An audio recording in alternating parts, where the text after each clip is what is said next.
आपके साथ मनीता उपाध्याय।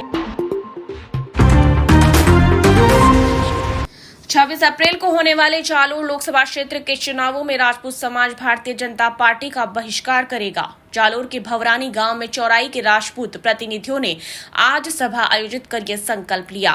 राजपूत प्रतिनिधियों ने कहा कि भाजपा की लगातार तानाशाही और दमनकार नीतियां रही है। इतना ही नहीं, भाजपा के नेता राजपूत सहित अन्य समाज पर भी लगातार टिप्पणियां कर उन्हें नीचा दिखा रहे हैं। इसलिए राजपूत समाज ने निर्णय लिया है कि 36 कौम को साथ लेकर भाजपा की दमनकारी नीतियों का विरोध करेंगे और आगामी लोकसभा चुनाव में भाजपा प्रत्याशी को हराकर सबक सिखाएंगे। राजपूत समाज के गणमान्य लोगों के समत भवरानी, पानवा, सराना, रायथल, भादराजू सहित दर्जन भर गांवों के राजपूत परिवारों ने भाजपा का बहिष्कार करने का संकल्प लिया। और जालोर के राजपूत हम और जालोर के राजपूत इस बार ये सौगंध खाकर संकल्प लेते हैं कि भाजपा को वोट नहीं देंगे। अपने स्वाभिमान के लिए, अपनी पगड़ी की इज्जत के लिए भाजपा को हराने का काम करेंगे। इसलिए राजपूत समाज अब की बार भाजपा का विरोध करेगा और भाजपा का बहिष्कार करके वोट कांग्रेस को देगा।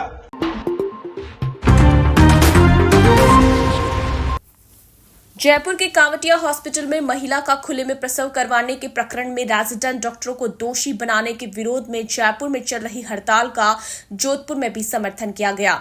मेडिकल कॉलेज के रेजिडेंट डॉक्टरों ने शुक्रवार को 2 घंटे तक अपना विरोध जताते हुए हड़ताल पर रहे और आज से अनिश्चितकालीन कार्य बहिष्कार शुरू किया गया, जिसके चलते मेडिकल कॉलेज के अधीनस्थ आने वाले हॉस्पिटल की सेवाएं भी बाधित रही। Doctor SN medical college resident association के अध्यक्ष डॉक्टर रविंद्र चारण ने बताया कि जयपुर के कांवटिया हॉस्पिटल में कुछ दिन पहले एक महिला का खुले में प्रसव मामले में सरकार ने जांच में 5 रेजिडेंट डॉक्टर को निलंबित कर दिया था, लेकिन इस मामले में किसी भी प्रोफेसर के विरुद्ध कोई कार्रवाई नहीं की गई। इसको लेकर जयपुर के रेजिडेंट डॉक्टरों ने विरोध जताया था और पिछले 6 दिनों से सरकार के खिलाफ मोर्चा खोलकर हड़ताल पर है और अब जोधपुर के रेजिडेंट डॉक्टरों ने भी इसका समर्थन किया है। इसके चलते रेजिडेंट डॉक्टरों ने इसका समर्थन किया और सरकार का विरोध जताते हुए फैसला वापस लेकर रेजिडेंट डॉक्टरों पर लगाए आरोपों को वापस लेने की मांग की है। रेजिडेंट डॉक्टर ने आरोप लगाया कि इधर सरकार ने एक तरफा कार्रवाई की है। रेजिडेंट एसोसिएशन ने कहा कि जब तक सरकार चिकित्सकों के खिलाफ की गई कार्रवाई वापस नहीं लेती है, तब तक उनका अनिश्चितकालीन कार्य बहिष्कार जारी रहेगा। मैं डॉक्टर रविंद्र चारण, आरडी प्रेसिडेंट जोधपुर। तो हमारी ये मांगे हैं, जब एसएमएस में जाट पिछले 5-7 दिनों से हड़ताल पे है, सरकार की तरफ से उनकी तरफ से कोई वार्ता नहीं हुई है उनसे वापस। तो हमारे जो 5 साथियों को निलंबित किया गया है उसके अगेंस्ट में एसएनएमसी डॉक्टर एसएन मेडिकल कॉलेज के सारे रेजिडेंट और सारे सुपर स्पेशलिटी चिकित्सक आज से हड़ताल पे हैं, कंप्लीट स्ट्राइक है। अब रेजिडेंट को अगर इस तरह से सस्पेंड अगर किया जाता रहा तो हम लोग भयपूर्ण माहौल में काम कर नहीं पाएंगे। और ये जो कार्रवाई अब तक हुई है, जो डिसिप्लिन एक्शन वगैरह लिए गए हैं, ये सारे रेजिडेंट लोग हैं, कोई भी टीचर को अभी तक इन्वॉल्व नहीं किया गया है। तो क्या एक सवाल उनसे पूछना चाहते हैं, क्या इस दौरान सिर्फ रेजिडेंट ही ड्यूटी पे थे, कोई टीचर उनके ऊपर ऑन लुकिंग या सुपरवाइजर नहीं था? अगर था तो उन पर कार्रवाई क्यों नहीं की गई है? अब तक सिर्फ रेजिडेंट को किया गया है, एसआरओ किया गया है और उनसे भी उनकी कोई बात नहीं सुनी गई, वो भी तीसरी तरफ से एक्शन आया है। और प्रशासन से जब हम 4 दिन से हड़ताल पे चल रहे हैं, मरीज परेशान हो रहे हैं, डॉक्टर ड्यूटी पे नहीं है, उसको लेके प्रशासन की तरफ से कोई कार्रवाई नहीं की गई अभी तक, कोई उनसे वार्ता के लिए अभी तक नहीं आया है। तो जब तक ये वार्ता नहीं ली जाती, जब तक इनके द्वारा वार्ता नहीं होती, कोई संतोषजनक रिजल्ट नहीं निकलता और या फिर उनका निलंबन वापस नहीं लिया जाता, तब तक एसएन मेडिकल कॉलेज एवं राजस्थान के समस्त मेडिकल कॉलेज के रेजिडेंट्स हड़ताल पर रहेंगे। कंप्लीट स्ट्राइक है, कार्य बहिष्कार पे हम लोग, जब तक वापस नहीं जाता तब तक हम लोग कंप्लीट स्ट्राइक पे हैं। निलंबित करने का कारण क्या रहा? निलंबित करने का कोई ठोस कारण नहीं है, बस बात ये थी कि उनसे एक छोटी सी गलती हुई थी, जो भी उनकी गलती है नहीं, उनकी पूरी बात सुने बिना उनको एक तरफा कार्रवाई करते हुए जस्ट कोई वीडियो वायरल हो गया, उसको लेके उन्होंने उनको सस्पेंड कर दिया, उनसे उनकी बात भी नहीं सुनी गई और कोई डिसिप्लिन कमेटी जो बैठी उन्होंने उनको गलत नहीं माना है, फिर भी उन्होंने उनको निलंबित कर दिया गया और उसके अगेंस्ट में उनसे बात नहीं सुनी गई। इस चीज को लेकर प्रशासन के फेलियर होना आपका क्या रहेगा? आगे जब तक इनका निलंबन वापस नहीं लिया जाता तो हम लोग स्ट्राइक पे हैं।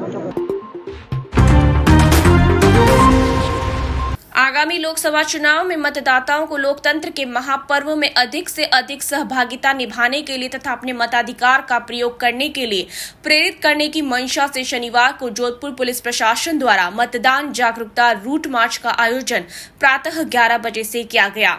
रूट मार्च की शुरुआत पुलिस लाइन से होते हुए ताराचंद सर्किल, पावटा चौराहा, पावटा बी रोड, जालम निवास, BJS road, RTO road, circuit house, Ratanada चौराहा, एम्स हॉस्पिटल, नहर तिराहा, अनंदाराम स्कूल, प्रथम पुलिया, आखलिया चौराहा, सूरसागर किला रोड होते हुए रिजर्व पुलिस लाइन पर रूट मार्च समाप्त हुआ।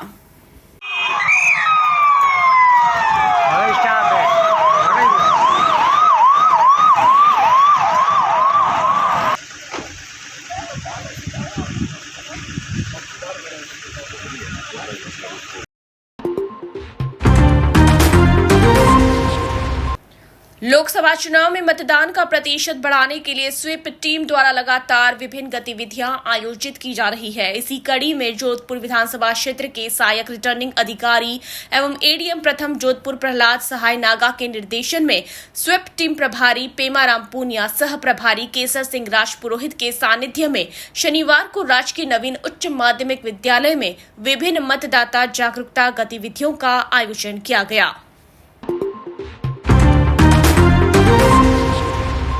जोधपुर के कुमारिया कुआं गणगौर कमेटी के तत्वाधान में 18 अप्रैल को गौर माता की शोभा यात्रा निकाली जाएगी, जिसकी तैयारियां जोर शोर से चल रही है। कमेटी के सचिव ललित पुरोहित ने बताया कि सांस्कृतिक नगरी जोधपुर में हर वर्ष की तरह इस बार भी गौर माता की शोभा यात्रा में बैंड की सुमधुर स्वर लहरियों के बीच कुम्हारिया कुआं की तरफ से 8 से 10 झांकियां सम्मिलित होगी। पुरोहित ने बताया कि जालोरी गेट से भोलीबाई का मंदिर, खांडा फलसा, कुमारिया कुआं, सिरे बाजार होते हुए घंटा घर पर विसर्जित होगी। इस शोभा यात्रा को सफल बनाने के लिए कमेटी अध्यक्ष प्रांशु सिसोदिया, उपाध्यक्ष ललित मालवीय और मेला संयोजक आशीष प्रजापत के नेतृत्व में कार्यकर्ताओं ने बैठक कर तैयारियों को अंतिम रूप प्रदान किया। राजस्थान संगीत नाटक अकादमी और द सोल ऑफ म्यूजिक की ओर से मरहूम शामी गजल पंकज उदास को उनकी एक गाई एक से बढ़कर एक दिल छू लेने वाली गजलों से उन्हें याद किया गया। लोकप्रिय गजलों के अलावा बहुत उम्दा गजलों ने लोगों को मंत्रमुग्ध कर दिया। जगदीश हर्ष, माधव बोहरा, अजय पुरोहित के संगीत संयोजन में विवेक कल्ला, मुकेश पुरोहित, जगदीश हर्ष, विनय जोशी, अजय पुरोहित और हर्षिता ने समा बांध दिया। वायलिन पर लक्ष्मीकांत गामेती, कीबोर्ड पर माधव, ऑक्टोपेड पर रंजीत, तबले पर माधव बोहरा ने संगति की। अकादमी सचिव एमडी मीना ने श्रद्धा सुमन अर्पित किए। सोल ऑफ म्यूजिक के प्रधान संरक्षक गिरीश माथुर ने स्वागत और अकादमी के कार्यक्रम अधिकारी रमेश कंदोई ने आभार व्यक्त किया। प्रस्तुतकर्ता प्रमोद सिंघल ने संचालन किया।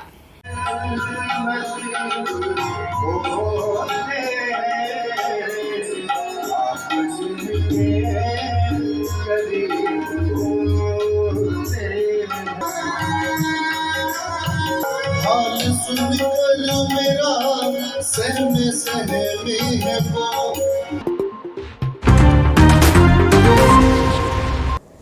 नागौर लोकसभा से राष्ट्रीय लोकतांत्रिक पार्टी व कांग्रेस पार्टी के संयुक्त उम्मीदवार हनुमान बेनीवाल शुक्रवार को लाडनू विधानसभा क्षेत्र के दौरे पर रहे। लाडनू से स्थानीय विधायक मुकेश भाकर भी बेनीवाल के साथ रहे। बेनीवाल ने गांवों की जनसंपर्क और सभाएं की।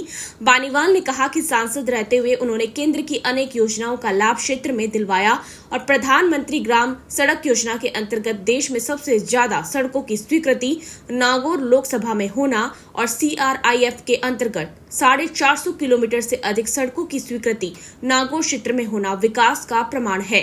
सांसद ने कहा कि भाजपा से उम्मीदवार ज्योति मिर्धा अपने सांसद काल में सांसद कोष की 5 करोड़ की राशि खर्च ही नहीं कर पाई और केवल चुनाव के समय पर्यटक के रूप में आती है। ऐसे में जनता फिर से ज्योति को करारा जवाब मत की चोट से देने को आतुर है। बुलेटिन में फिलहाल इतना ही। अब लगातार बने रहिए द न्यूज वर्ल्ड के साथ। तब तक के लिए हमें दीजिए इजाजत। नमस्कार।